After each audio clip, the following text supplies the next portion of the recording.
আমাকে অনেকে বলে আমি এত আনস্মার্ট কেন, আমি এত খ্যাত কেন, আমি সবেতে কেন ইসলামকে টানি, আমি সবকিছু ইসলামের নিয়মে কেন করি।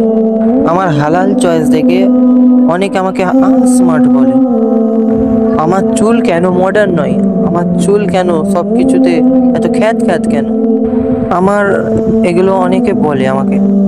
আমি মনে মনে ভাবি, হারাম চয়েস নিয়ে যদি স্মার্ট হই, আমার স্মার্ট হয়ে দরকার নেই। হারাম চুল কেটে যদি কেউ স্মার্ট হয়, আমার স্মার্ট হয়ে দরকার নেই। কারণ আখিরাতে এই আনস্মার্টরাই জিততে পারবে, এই স্মার্টগুলো জিততে পারবে না।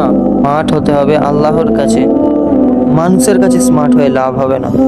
এখন থেকে বাদ দিয়ে দেন মানুষ কি ভাবলো না ভাবলো, কারণ মানুষ আপনাকে দেখবেও না।